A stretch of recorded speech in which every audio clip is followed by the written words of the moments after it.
Hi, hello. Welcome to another episode of Isaiah's Newsstand. It's your host, Isaiah Edwards. The date is April the 12th, 2024. Hopefully, this episode finds you well, in good spirits, and high hopes. As for me, I'm doing pretty good. Happy Friday to you. Hopefully, this energy finds you, carries well by the time you get this broadcast. I think I can call it a broadcast, production, whatever. Let's see. Like I said, I'm doing good. It's been a good week. I will say this was like the busiest day I had, which I feel like usually for me is not common for Fridays. It's usually a little bit less than, but I don't know. I think it's just kind of the changing of things, whether it be I think it's still slow, but I think changes behind the scenes stuff. I don't really want to get into it. It's work related, blah blah. But overall, it was a good day. I did treat myself to an extra snack time because I was just like feeling it. I was so tired too. Like I got about the same amount of sleep as I did the other day. Actually woke up an hour later than the other day, but still I was just so tired, so wiped out. But I had an extra snacky. I had a little extra energy drink and a Rice Krispie treat and the St. Vicky's jalapeno chips. Those are so good. I love a good kettle chip, and that's one of the best. I mean, you can fight me on that, but I mean, specifically the St. Vicky's jalapeno, we're in the ring, dagger to dagger. Let's go. Let's see, but what was the true food I ate yesterday? I had Korean fried chicken. It was very yummy with the rice, the white rice, and then some egg rolls. Something that was a little bit different. I splashed a little bit of barbecue sauce in the mixture, and like I had that shit tasting a lot more like General Tso's chicken, which is probably my all-time favorite like Asian dish, is just General Tso's chicken and some white rice. That's me all day. So good. So I was very happy that I kind of got that a little closer to that kind of taste. But yeah, that's really all there is to rant and rave about in terms of the food.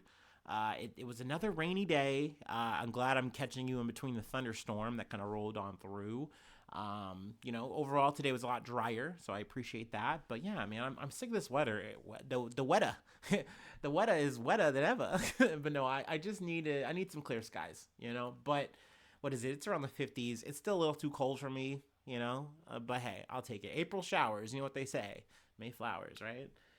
Speaking of Mayflowers, let's go ahead and do our startup. And we'll go ahead and get into some news. And I gotta say, trigger warning, the first half of this episode is gonna be pretty goddamn bleak. It's gonna be emotional, raw, just shit. So, be prepared for that. Motherfuckers are sadly going to be dying. Just so you know.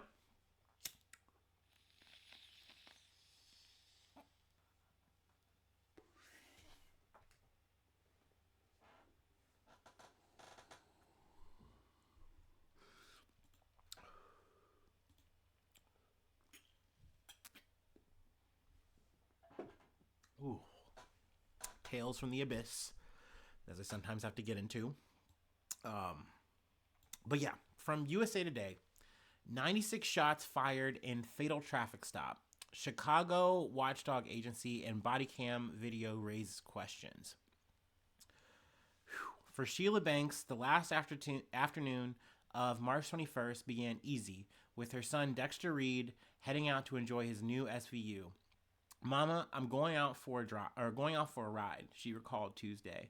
It ended with Reed, 26, being gunned down on a residential corner by Chicago police officers who fired nearly 100 rounds in less than a minute, according to the Civilian Office of Police Accountability, or COPA, the city's police watchdog agency.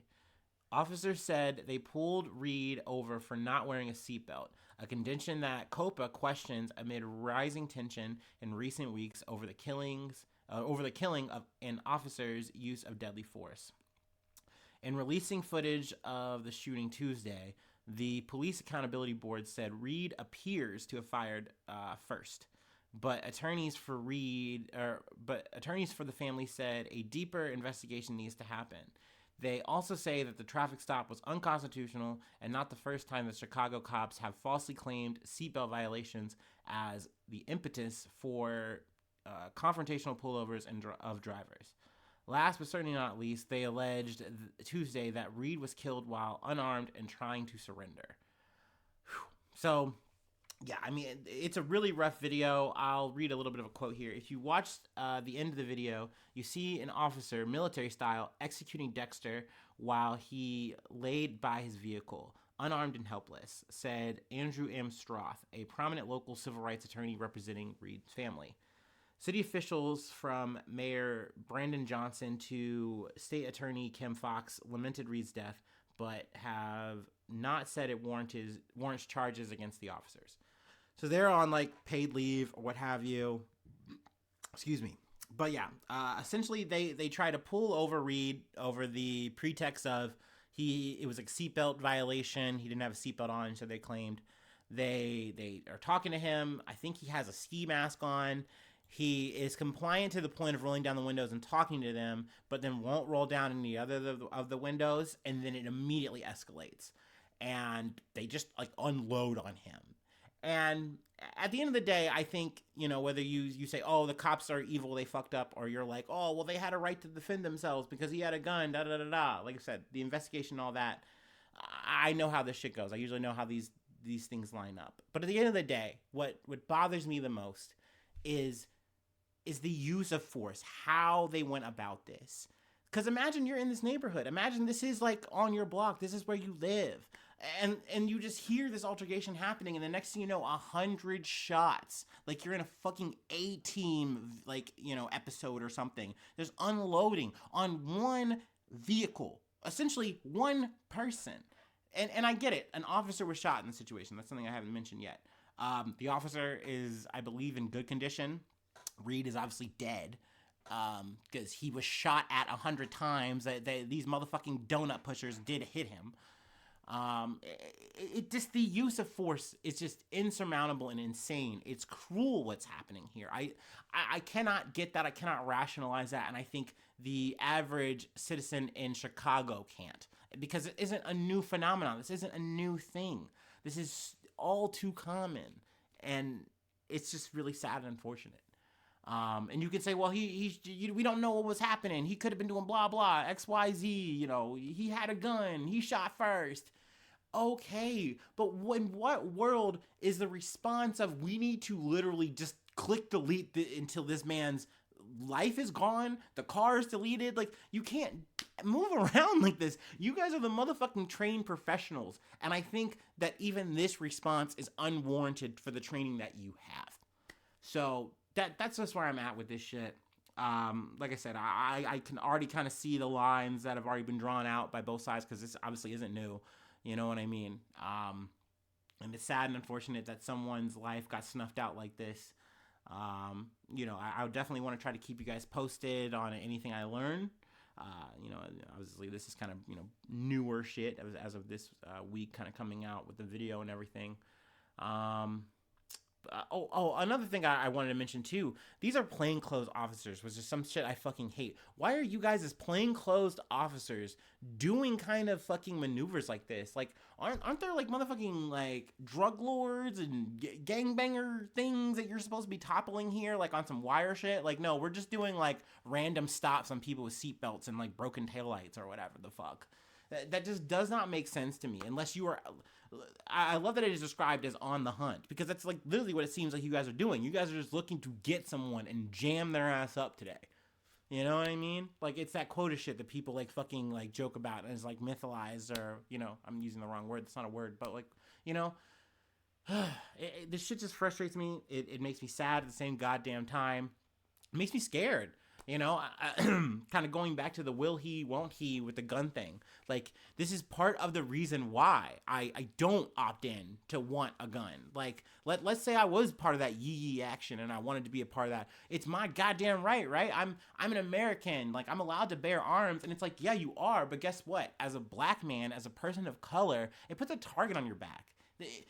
Don't even fucking try to come to me and tell me otherwise. Get fucked if you think otherwise. Like, it's literally a license to get killed if I buy a gun of any kind. Like, And it's like, well, oh, well, no. If you, you abide by the law, they'll do right by you. I highly fucking doubt it. You know what I mean? So yeah, this is a story that was, making the rounds. I definitely wanted to cover it and just kind of get it out of the way. So that's why we're just starting the episode with that. This is not gonna get any brighter, at least here. From People, astrology influencer disturbed by eclipse, killed partner, infant child, and herself, say police.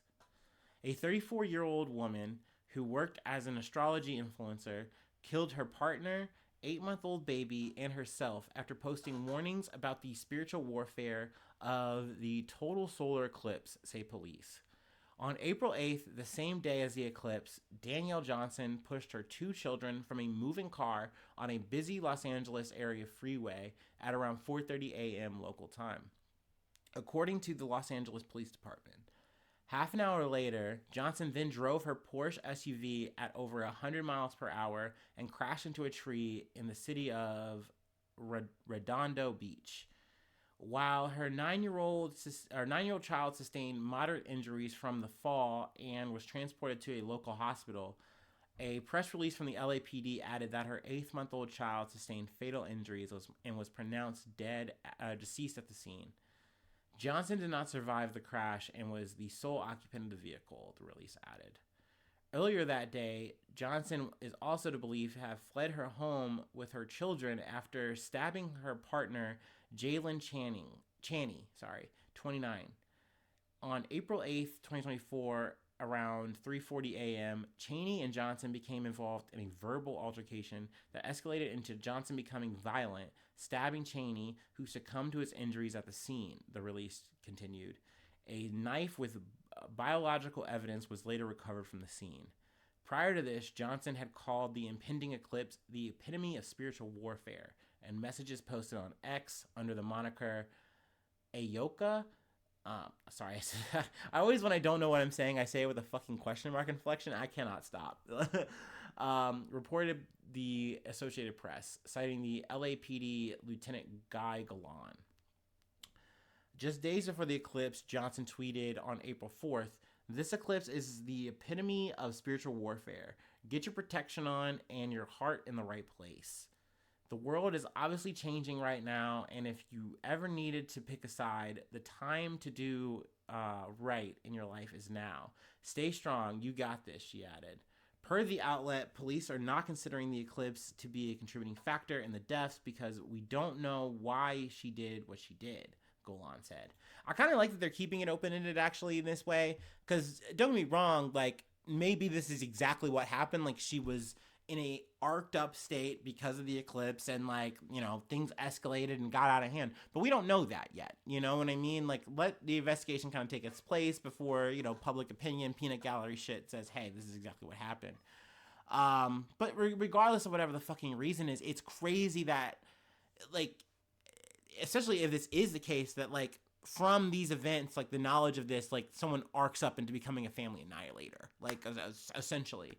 Granted, I was happy to hear that at least one of the children is alive, but damn, could you imagine, like, your mom did that, like, potentially over an eclipse, but yeah, like I said, I definitely want to see if there's any more details to come out of this. I wound up hearing about this just from scrolling around, and I was like, holy shit, what the fuck? Like, and then literally I was reading this and I had to, like, stop. Like, I just paused, put my head in my hands, and I was like, this is the world we live in, you know what I mean? Like, this can happen to any given person. You can see things happening because we do have all this information at our disposal, and then we take it and we run with it to some place that we should not take it.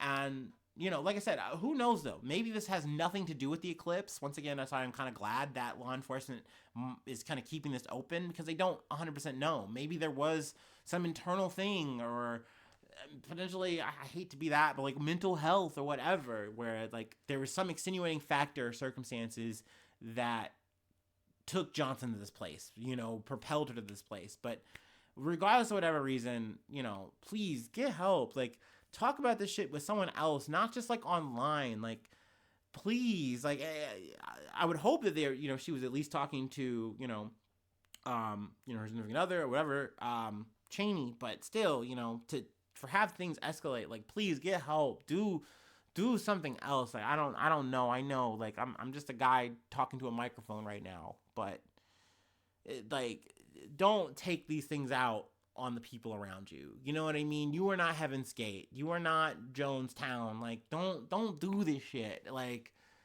it's so unfortunate. It's so sad to see this kind of loss of life, especially when it's like, the eclipse in and of itself was just an event. It was just a thing that happened. That's almost why I really hope that it just wasn't that. There was like some other extenuating circumstance, and this wasn't someone doing the, like, the internal freak out that, like, a human being can do, or even just any animal can do, like the lizard pig brain in us that just goes, oh, I need to freak out about this thing that's happening. But to kind of shift the conversation away and segue out of here, apparently Marjorie Taylor Greene also was on this kind of like, oh, eclipse is crazy shit, you gotta peep the signs, we gotta do better, I don't know, just it's crazy how, like, Christian conservative people can get, and they want to turn everything into like a bigger event than what it is. Like, this is a cool cosmic happening. You don't have to, like, make it about the good book or whatever, you know what I mean? Like, just stop being weird, man. Ma'am, I should say. I don't know. Whatever.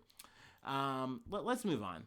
The rest of these stories are more positive or just whatever. So, here we go. We made it halfway through. Actually, I'm going to take a water break. I feel like I deserved it. I've been yapping, and I didn't cry. No tears for baby. Oh, man, you love to see it. All right. Our next story is from CNN. Pacific castaways help sign sparks U.S. rescue mission and an unexpected family reunion. A U.S. Navy and Coast Guard operation on Tuesday rescued 3 mariners stranded on a tiny Pacific island islet for more than a week after the trio spelled out help using palm fronds laid out on a white sand beach. The mission also unexpectedly turned into a family reunion. The 3 men had planned to fish the waters around Pikelot Atoll, part of Micronesia, on March 31st, when their 20-foot open skiff was caught by swells and its outboard motor was damaged, according to U.S. Coast Guard officials. Excuse me. They scrambled ashore on uninhabited Pikelot, but their radio ran out of battery power before they could call for help. So the castaways gathered palm fronds from the 31-acre island, arranged them to spell out help on the beach, and waited, according to a Coast Guard statement. The names of the stranded men have not been released by the Coast Guard. Makes sense, just anonymity or whatever. For a week, the men lived off of coconut meat and had well water from the island. Apparently this was, it was visited by fishers from the region. So that's why, like, some of this stuff was at least semi-set up, but obviously no one was there. And you look at a map, like, Pikelot Atoll is super far fucking away. You're definitely, like, out in the middle of fucking nowhere. But let's see. The search for the men began on April 6th when one of their relatives called rescue officials in the U.S. Pacific territory of Guam, saying they had not returned to Pikelot Atoll, an island more than 100 miles away, where the 3 started their voyage on Easter Sunday. Let's see here. So, this was, like, definitely kind of like a minor miracle. Apparently, though, this had happened. Oh, I should get to the part, the family reunion. I'm sorry, I'm skipping too far ahead. One of the first rescuers on the beach was Petty Officer 2nd Class Eugene Halicius. The stranded men were surprised to see that Halicius was Micronesian and spoke the local language. Let's see here. I could see on their faces, whoa, who's this guy pulling up that can speak our language? Halicius told CNN in an interview from Oliver Henry, which was at sea on Thursday after dropping the men off at Pikelot. When he gave his name to the first of the stranded men to reach the rescue boat, the castaway was stunned. They were related. It's a crazy world. I actually found out I'm related to them, Halicius said. He couldn't believe I'm with the Coast Guard trying to rescue them. The man was a 3rd cousin, the others 4th cousins, he said. Amazingly, this was not the first rescue of castaways from Pikelot. In 2020, three other men traveling between two Micronesian atolls found themselves washed up there after their boat ran out of fuel during their voyage. Now, they spelled out SOS, so kind of, similar. Makes sense. This is very castaway behavior. No volleyball. But good to see that, these men were found and, got home safe. Obviously, a super scary situation. Couldn't be my fucking city slicker ass. I'm staying on dry land. I'm not getting out there, okay? I don't need a fucking volleyball, all right? I'm gonna be fine. I'm gonna be okay. Anyway, that's it. I think that's it for this story here. Let's move on to our last bit. We're going to take it back to, the good old Biden administration. We're going to talk about a little bit of an update there. But you know what that means. I'm going to update myself with the last break. Hopefully, by all means, take one with me. Enjoy. It's Friday. Happy Friday yet again. Let's close out strong. Let's lift up,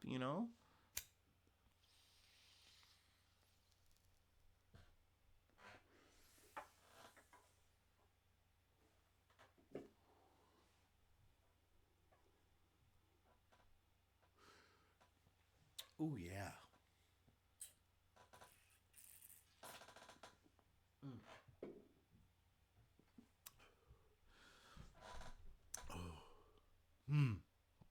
Hoorah.